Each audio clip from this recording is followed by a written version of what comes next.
ये जो एक राजा की है और उसे पैदा होते ही भेड़िए के मुंह में फेंक दिया जाता है। मूवी की शुरुआत में हमें सिमियंस वानरों को दिखाया जाता है जो बंदर के प्रजाति के होते हैं। आप उन्हें हमारे पूर्वज भी कह सकते हैं। सभी वानर अपने राजा के पुत्र के होने की खुशी में पुस्तनी पेड़ के नीचे इकट्ठा होते हैं। बंदरों का राजा जिसका नाम सिमोन है एक बड़े पेड़ के अंदर प्रशासन करता है। ये है ओलादमीर जो राजा के करीब रहता है और राजा के साथ कोई भी बड़ी बात सुलझाने में मदद करता है। आज बंदरों की रानी 2 बच्चों को जन्म देती है। पहला बंदर बहुत छोटा और कमजोर होता है लेकिन दूसरा बंदर उससे थोड़ा बड़ा और मजबूत होता है। और कमजोर बंदर दुनिया में पहले आया था इसलिए वो सिंहासन का पहला उत्तराधिकारी है। और तभी एक बंदर चुड़ैल आती है। वो राजा को छोटे बंदर से छुटकारा दिलाने की सलाह देती है क्योंकि अब वो एक अपशगुन है और कहती है कि ये प्रकृति की गलती है और वानर उसे राजकुमार के रूप में कभी स्वीकार नहीं करेंगे। और रानी के होश में आने से पहले राजा अपने कमजोर बच्चे को दूर करने के लिए ओलादमीर को सौंप देता है। और जब रानी को होश आता है तो अपने बच्चे को पूछती है और राजा से वचन लेने को कहती है कि वो उनका अच्छे से देखभाल करेगा। और रानी की मृत्यु हो जाती है। राजा वानिया को राजकुमार घोषित करता है जो मजबूत और स्वस्थ है। और राजा का सेवक कमजोर बच्चे को भेड़िए के मुंह में फेंकने के लिए ऊपर जाता है और बच्चे को फेंक कर चला जाता है। लेकिन वो बच्चा एक बेल पर अटक जाता है जिससे वो भेड़िए के मुंह में नहीं जाता लेकिन भेड़िया उसके हाथ में काट लेता है। ये देख के एक दूसरा बंदर उस बच्चे को भेड़िए से बचा लेता है लेकिन वो बच्चा एक वानर की तरह नहीं चल पाता क्योंकि उसके हाथ को भेड़िए ने काट लिया था और आप उसे लूला भी कह सकते हैं। इसलिए एक दूसरा बंदर इयान उसकी मदद करता है एक माँ बाप और एक दोस्त की तरह। समय बीतता है और वो बंदर अब बड़ा हो चुका है जिसका नाम है एडवर्ड। लेकिन वो अभी भी इयान की पीठ पर सवारी करता है क्योंकि अभी भी उसका एक हाथ काम नहीं करता और वो दोनों ऐसे रहते हैं जैसे एक दोस्त हो। इयान को बोलने में थोड़ी समस्या है इसलिए वो ठीक से बात नहीं कर सकता। एडवर्ड देखता है कि एक चूहा उसका खाना चुरा रहा है। वो उसे पकड़ने के लिए उसके पीछे भागता है लेकिन एक हाथ से उसे पकड़ नहीं पाता। फिर वो पेड़ के रस का इस्तेमाल करके एक जाल बनाता है जिससे वो चूहे को पकड़ सके। और तभी उन्हें एक आवाज सुनाई देती है। आवाज से उन्हें पता लगता है कि खेल की शुरुआत हो चुकी है। इस खेल में एक नारियल के फल को बॉल बनाकर बड़े जानवर की खोपड़ी में डालते हैं। जिसका बॉल उस खोपड़ी में गया वो खेल का विजेता होता है। इयान जाने से मना करता है क्योंकि इन दोनों वानरों के अन्य वानरों द्वारा भेदभाव किया जाता है। एडवर्ड किसी भी तरफ इयान को मना लेता है और दोनों खेल देखने चले जाते हैं। वानिया जो राजा का बेटा है वो इस खेल का पहला विजेता है जिससे सभी वानर उसकी तारीफ करते हैं। अब खेल का दूसरा पड़ाव शुरू होता है। खेल के बीच में बॉल देखकर इयान से रहा नहीं जाता और बॉल को एक छलांग में पकड़ लेता है और नीचे गिरता है लेकिन वो बॉल एक छेद में चला जाता है जहां से उस बॉल को निकालना असंभव था। सभी वानर इयान को पीटने लगते हैं और एडवर्ड उस बॉल को निकालने के लिए एक लंबी लकड़ी और पेड़ के चिपचिपे रस का इस्तेमाल करता है और बॉल को बाहर निकाल लेता है। सभी वानर उसके चारों तरफ इकट्ठा हो जाते हैं और पूछते हैं उसने ये जादू कैसे किया। और तभी वानिया आ जाता है और एडवर्ड से बॉल लेकर ऊपर फेंकता है लेकिन उस चिपचिपे रस से बॉल उसके हाथ में चिपक जाता है। सभी वानर उसे निकालने की कोशिश करते हैं और झटके में नारियल निकलने से वो राजा के सर पर जा गिरता है। और जब ओलादमीर उसे खींचकर निकालता है तो राजा का बाल भी नारियल में चिपककर साफ हो जाता है। राजा इस अपराध करने वाले अपराधी को जानना चाहता है। इसी बीच डायन एडवर्ड को देखती है और ओलादमीर से पूछती है कि क्या उसने उसे राजा के कहने के अनुसार बच्चे को भेड़िए के मुंह में फेंक दिया था या नहीं। ओलादमीर कहता है राजा के कहने के अनुसार उस बच्चे को मैंने भेड़िए के मुंह में फेंक दिया था लेकिन डायन उसे धमकाते हुए उसकी सही पहचान पता करने के लिए भेजती है। लेकिन राजा का बेटा वानिया ये सब सुन लेता है और अपने पिता से किसी दूसरे वानर को सिंहासन लेने की बात करता है और राजा सिमोन इसके बारे में कुछ करने का वानिया से वचन लेते हैं।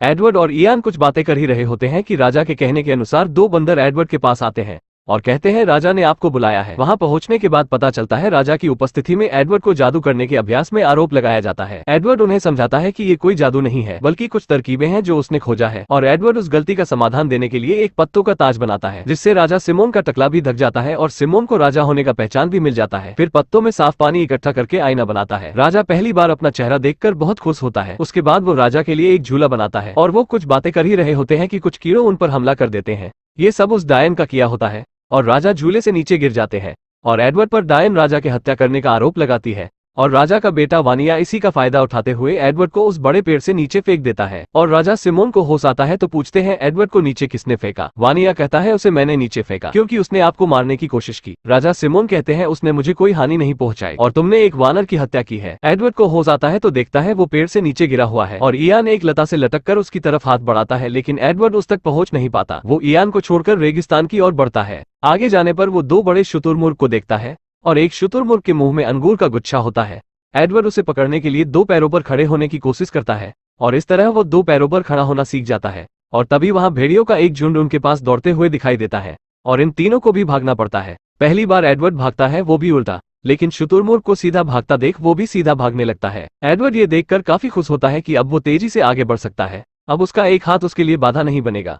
और बाकी बंदर उसे 2 पैरों पर दौड़ता देख काफी उत्साहित होते हैं और वो तीनों गेंदों के झुंड से होकर आगे निकल जाते हैं। गैंडे देखते हैं कि उनकी तरफ भेड़ियों का झुंड बढ़ रहा है, वो भी वहां से भागने लगते हैं। लेकिन अब एडवर्ड के पीछे भेड़िए और भारी भरकम गैंडे पड़ चुके हैं। एडवर्ड रास्ते के अंत तक पहुंच चुका है और वो वहां से नहीं हटा तो कुचला जाएगा। ये सब देखे एक बाप से रहा नहीं जाता और राजा सिमोन उन गैंडों के आगे आकर उन्हें रोकने की कोशिश करते हैं, लेकिन वो देखते हैं कि एडवर्ड कुचलने वाला है। वो जल्दी से अपने बेटे के आगे आ जाते हैं, जिससे एडवर्ड तो बच जाता है, लेकिन राजा सिमोन बुरी तरह घायल हो जाते हैं। राजा सिमोन मरने से पहले एडवर्ड से कहते हैं कि मैं तुम्हारा पिता हूँ और तुम्हारी माँ को आखिरी वचन दिया था कि मैं अपने बच्चों का ख्याल रखूंगा। वानिया अपने पिता का शरीर ले जाता है और एडवर्ड से कहता है कि उसे अपना भाई समझने का सोचना भी मत। वानिया को राजा का ताज पहनाया जाता है। वानिया ओलादमीर को गुस्से में बर्खास्त कर देता है। सर्गेई ओलादमीर की जगह लेता है और ओलादमीर को वानरों के झुंड और प्रजा से बाहर कर दिया जाता है। और तभी एक तेज का भवंडर आता है, जिसकी चपेट में एडवर्ड भी आ जाता है, लेकिन उसमें लूसी नाम की बंदरिया मिलती है। एडवर्ड को उसे देखते ही प्यार हो जाता है। वो दोनों अच्छे दोस्त बन जाते हैं और एडवर्ड उसे 2 पैरों पर खड़ा होना और चलना सिखाता है। और वहीं दोनों को ज्वालामुखी से आग के बारे में पता चलता है। एडवर्ड उत्साहित होकर आग के एक टुकड़े को सभी बंदरों को दिखाता है, लेकिन सारे बंदर उसे मारने लगते हैं।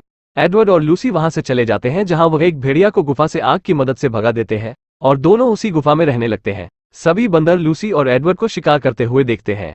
अब तो एडवर्ड भेड़िए को नियंत्रण करना सीख भी लिया है। सभी वानर उस पुश्तैनी पेड़ को और अपने राजा वानिया को छोड़ देते हैं, क्योंकि वह और अधिक भूखे नहीं रह सकते। डायन वानरों को डराने के लिए पेड़ की आत्मा को बुलाती है। तभी एक बंदर पेड़ से आने वाली आवाज का पता लगाने के लिए आवाज का पीछा करता है और उसे पता चलता है कि पेड़ की कोई आत्मा नहीं, और उसे पता चलता है कि यह सब डायन का किया धरा है। डायन उसे मारने के लिए दौड़ाती है, लेकिन सभी वानरों को पता चल गया है बंदरिया डायन का सब कुछ किया धरा है। वो वानरों को मारना चाहती है। सभी उस पेड़ को छोड़कर एडवर्ड के पास गुफा में रहने के लिए चले जाते हैं, लेकिन लूसी सभी वानर को अंदर नहीं आने देती है, क्योंकि वो लोग एडवर्ड के साथ बुरा ही किए थे। लेकिन सभी बंदर एडवर्ड और लूसी से कहते हैं कि वो खाना खाकर चले जाएंगे, लेकिन वह नहीं जाते और सारी रात गुफा में मनोरंजन करते हैं। वो लोग भी एडवर्ड और लूसी के साथ रहने लगते हैं और एक अपना गांव बनाते हैं। और लूसी एडवर्ड अब शादीशुदा है। कुछ दिन बाद उनका एक बच्चा भी होने वाला था। एडवर्ड कहता है अगर हमारा पुत्र हुआ तो उसका नाम इयान होगा। और सारे वानर पुस्तनी पेड़ को छोड़कर चले गए। इसी का बदला लेने के लिए डायन एक साजिश रच रही है। लूसी घर पर आराम करती है और एडवर्ड निर्माण कार्य में गाँव वालों के कामों में काफी मदद करता है। और सभी वानर एडवर्ड की तरह 2 पैरों पर काम करते हैं।